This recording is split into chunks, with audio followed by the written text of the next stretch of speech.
WCBI News at 10 starts now.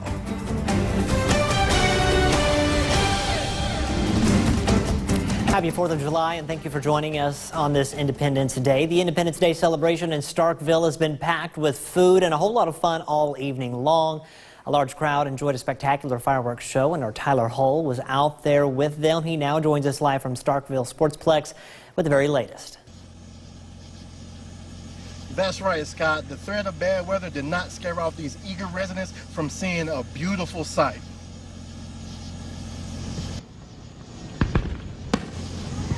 The city of Starkville lit up tonight with dozens of beautiful colors, and the sounds of loud booms and bangs echoed throughout the night. Executive Director Gary Logan says that this is the event in Starkville. This is our largest annual event.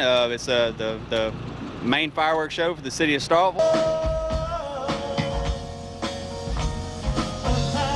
All right, Scott, I think I'm all funned out for today. But for now, reporting live, Tyler Hull, WCBI News. All right, thank you very much, Tyler. You've been out there all day. Well, an 80s covers band that is known as the Spasmatics entertained thousands of people at Ballard Park for Tupelo's annual 4th of July celebration. The park was full of people, along with games for the kiddos, food trucks, and booths. Even some political candidates who were working the crowd for the event, known as the All-America City Family Picnic in the park. Tupelo's 4th of July celebration is the largest throughout Northeast Mississippi. The 33rd annual event wrapped up with a fireworks show. A Marine Corps veteran continues his week-long campout inside the mall at Barnes Crossing, raising money to help wounded vets. Scott Burns, who was injured during his time in the Marines more than 20 years ago, is raising money for Purple Heart Homes. The group helps remodel homes of wounded veterans to make them handicap accessible. Burns says celebrating the 4th of July during his fundraiser is a huge honor. So much we turn things political that don't need to be political, and the 4th of July is one of those things that just really doesn't need to be about politics. It's about sacrifices that were made long before we ever came around, and we're able to do this event because of sacrifices that many have made before us. Burns will be collecting donations through Saturday evening. You can also donate online. Just visit our website, WCBI.com. Time now to toss things over to Chief Meteorologist Keith Gibson to get a first look at our 4th of July night forecast. Hey there, Keith. Well, Scott, it was pretty active earlier around Starkville. Look at that bolt right there. Our very own weather intern Trevor getting that view right there earlier this evening. Now, as expected, it's 10 o'clock and things should be winding down. We talked about it. Just a little bit of residual rain there south of Macon, but you can see these storms and showers that have been drifting from northwest to southeast over the last hour, really falling apart, and that's it. So for the rest of tonight, we're going to be pretty nice and quiet, muggy. Low and mid 70s for lows. The wind is light, so no help there. Keep the air conditioner on. Same story tomorrow for our Friday. 93. It's going to feel like 100 degrees more or less. A few more pop-up storms, but the whole day won't be a complete disaster. Much like today, some of you will get wet, some of you will not. I'll be back with your full forecast coming up. The 4th of July hasn't always been a cause of celebration for one Mississippi city. For nearly 100 years, the holiday was a sore subject, but the wounds began to heal after World War II, and the celebration is now back on their calendar of events. Courtney Ann Jackson has an Independence Day history lesson from Vicksburg. The sounds of cannons echo through the Vicksburg Military Park, a reminder of what took place and ended here 156 years ago today. 47 days of no in and out, running out of food, people having to live in caves, which they dug for safety's sake. It was July 4th, 1863, that Confederate General John C. Pemberton surrendered to Union General Ulysses S. Grant, marking anything but a day for celebration in this city. For about 80 years, Vicksburg did not celebrate the 4th, and I tell people, that people often ask why. And it's because you don't celebrate pillage and plunder and terrorism, and that's what happened. But after World War II, a visit by General Dwight Eisenhower was cause for celebration for the first time in decades. He made a speech on the 4th of July, and it was greatly received. Now, they didn't totally give up, you might say. They called it the Carnival of the Confederacy. Those celebrations fizzled out until a boost from the country's bicentennial. Fast forward to 2019 and the city goes all out to celebrate. And it's just gotten bigger and bigger, and the big celebration is tonight in front of the Old Depot Museum. We really celebrate it and we really understand it, and we move forward with the understanding how important it is to celebrate our nation's birthday and independence. So this is what this is about. Courtney Ann Jackson, WCBI News. Even today, Vicksburg still shows a physical scar from the siege. Damage from cannonballs fired 156 years ago can still be seen at the old courthouse. At another historic setting, some old-fashioned politicking shared the stage with the traditional 4th of July celebrations, and both drew a big crowd. Allie Martin has more from the grounds of the old J Center courthouse. Every year, Tim Pruitt and his family make the drive from Tupelo to the old courthouse, named after the Battle of San Jacinto in Texas, but don't pronounce it that way. J Center. J Center, that's Yeah. right. If you say it Jacinto, you're obviously from out of town. The J Center 4th of July Festival began 40 years ago and has become known for its political speeches. Candidates for local, state, and federal offices are given a few minutes to talk to the crowd from a flatbed trailer. Our roads are safer today because of that visionary 1987 plan. The rain caused some folks to leave a little bit early, but most people in this crowd have made up their mind about the candidates. People come here every year to see old friends, make new ones, enjoy the fellowship, and celebrate the nation's birthday. My grandfather was the mayor of Rienzi, so we understood that this was a political event as well. But really what it was, it seemed to me like a big family reunion. A lot of people getting back together and spending time together. I love patriotic celebrations. As a veteran and as a very proud American, I love to get together with other people that are crazy about the red, white, and blue. I love the opportunity to meet all these candidates. I love the opportunity to interact with people in all these communities. Many of the political speakers took time to thank veterans and first responders throughout the crowd. In J Center, Allie Martin, WCBI News. The event is considered the second largest political speaking event behind the Neshoba County Fair. The 4th of July Festival means a lot of work for members of a Corinth church. Every year, Strickland Baptist Church sets up a food booth at the Jacinto Independence Day Festival. The church sells ice cream, hot dogs, hamburgers, and drinks to hungry festival goers. All money raised helps the church's youth ministry with its missions work and other special projects through the year. Get to come out here and just have fun selling the things we need to sell and earning money for our youth funds. Volunteers at the church food booth say ice cream was the most popular item on the menu today. No surprise there. Well, it was warm here today. Anchorage right now, 88 degrees. Anchorage, Alaska. Now, about 2 hours ago, they hit 89. That is the new all-time temperature ever recorded in Anchorage. Hard to believe on the 4th of July. Pretty warm up there in Alaska. Your full forecast is next. Your WCBI First Alert AccuWeather forecast with Chief Meteorologist Keith Gibson. Well, we had a pretty good light show here west of Columbus about an hour ago, looking back with that storm cloud right there as it was moving near Starkville, some vivid cloud-to-cloud lighting like that, and also some cloud-to-ground lighting. And that same system gave rise to this ominous-looking outflow boundary, too. You can see the storm's kicking on up there west of Louisville, and here it comes. Looks big and bold right there, but the bark worse than the bite today. Thankfully, no severe weather, some gusty breezes, a little bit of rain, lightning, yes, but all of that is done. As expected, it's now 10:13 and things are basically all done in our area. Some of you got over an inch out towards Grenada and these areas in Montgomery County. Some spots, or most spots, didn't see anything today. That's just the nature of the beast this time of year, but at least most of you probably had a pretty good 4th of July holiday. There's that cell going away. The residual cloud cover will be drifting around here overnight, but that should be just about it. Tomorrow morning at 7 o'clock, not too bad. By the early afternoon, if not before, will bubble up some of those showers and storms. Whatever does develop will go away early to mid-evening tomorrow. And then we'll have a quiet start to our Saturday right here. It's going to be a warm Friday and Saturday. Temperatures well into the 90s, the heat index into the low 100s. Now, Saturday afternoon, we'll likely see a few more storms and maybe a complex of storms late in the day and into the evening. But for tonight, the rain is done, variably cloudy, staying muggy, obviously, with lows only in the low and mid 70s. Tomorrow, 95 in Jackson, 97 Mobile, 93 Birmingham for us, 92, 93, 94. A chance for some of those pop-up showers and storms, as I mentioned. At 7 o'clock, partly cloudy, 75, pretty light wind.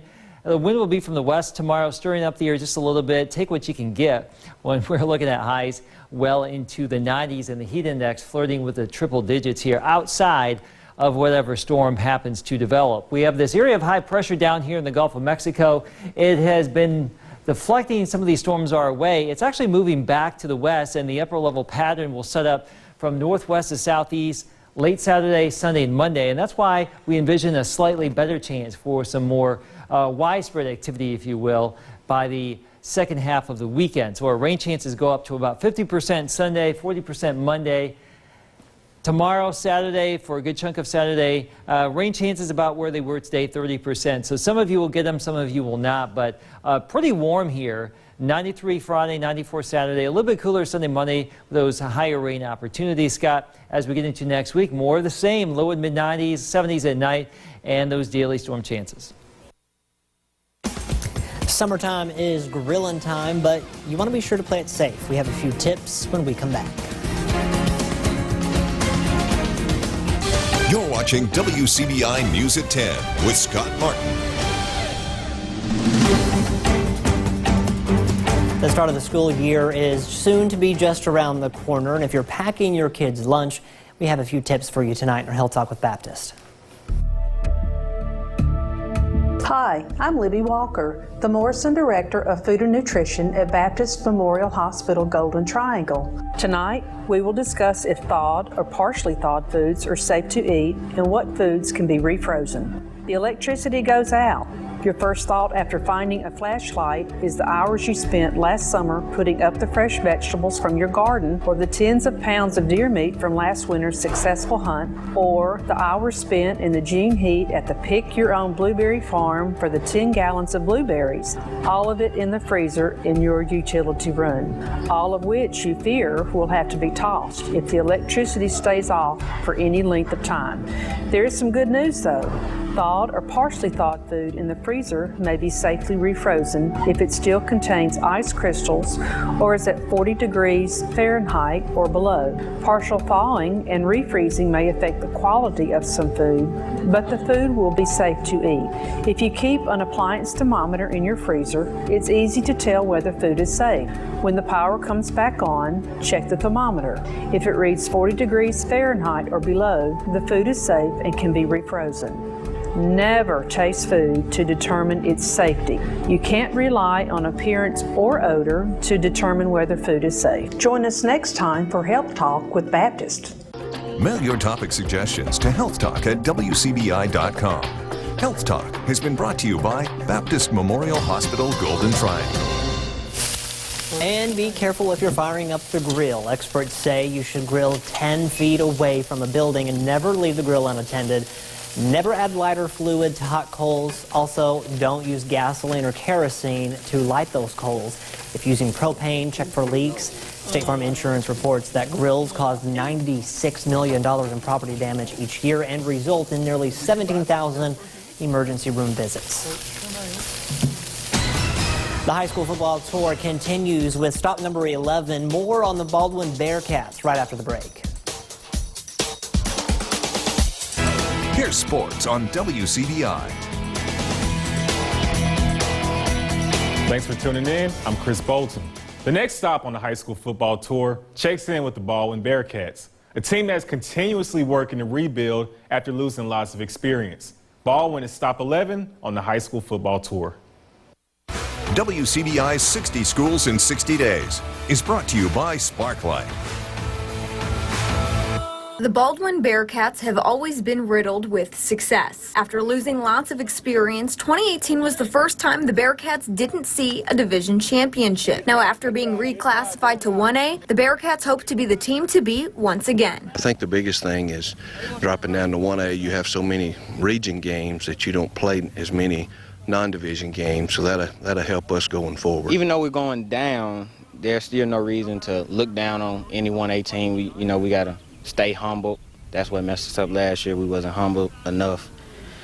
So yeah, we just got to go out there and, even though it's a new division, we still got to go out there and do our thing. As the Bearcats continue to rebuild the experience they've lost in recent years, Coach Gray continues to be impressed by the work ethic his team brings to practice every day. We had a really good spring. They pushed each other in the weight room, and then when they're here, they're pushing each other to get better every day. And with a young team, that's what you want to see, because it will pay off eventually if they continue to work hard. My last year, I was the first year starting. Now I know where to go and what to do this year, and just building as a whole team, because we are a young team and just helping us grow. Even though the rebuilding process is normal for most teams, after last season, this Baldwin team feels as though it's playing with a chip on its shoulders. That 3-8 season last year, like I said, we had some inexperienced players, and nobody wants to go 3-8. And so yeah, that's basically the goal, is to have a better record than last year. After not making an appearance in the division championships after 5 straight, of course another goal is to get back to that Bearcat tradition. They got their feelings hurt last year. We fought a lot of injuries early, and then we were not as athletic and skilled as we have been in the past, which is graduation and injuries takes care of that, But I think they got a little upset last year because of the way we finished the season, so that's a big step, hopefully a shot in the arm that they'll take with them. A lot of people don't know what we picked up this summer and how hard we have worked, so we just got to go out there and prove them wrong, prove all the haters wrong. Baldwin will begin to prove the haters wrong with its first matchup against Kossuth on August 23rd. With the Bearcats on the high school football tour, Courtney Robb, WCBI Sports. 60 Schools in 60 Days with Baldwin High School was brought to you by Farmers and Merchants Bank. Next up on the high school football tour, we'll take a look at East Union. Then on Saturday, we'll check out the Manatee Mustangs. On Sunday, we'll look at Bruce, and Monday, we'll check out the Calhoun City Wildcats.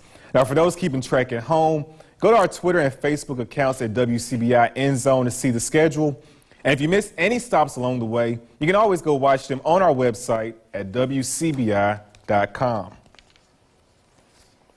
Also, we got some Hail State hoops as they continue to rack up the wins on their international tour, using a combined 61 points and 29 boards from Jessica Carter and Rakia Jackson as they defeat Taipei 93-85. Now, 5-star freshman Rakia Jackson, she continues to ball out as she scored 33 points, had 7 rebounds and 4 steals. Now, Mississippi State will face Slovakia tomorrow at 10:30 in the morning. A victory will put MSU atop of Pool C. And on a somber note, 3 EMCC football players were involved in a car accident yesterday, causing one young man to lose his life. Now, EMCC Athletics released a tweet confirming that 2019 Gulfport High graduate Zay Crane passed away in the crash. Jeremiah Brazil and Keon Moore were in the one-vehicle accident with Crane. Now, Moore has been released from the hospital, while Brazil is last reported in a hospital in Jackson. The 3 were traveling home to the Gulf Coast to spend the 4th of July. That's all we have for sports. Let's look at your forecast coming up after the break.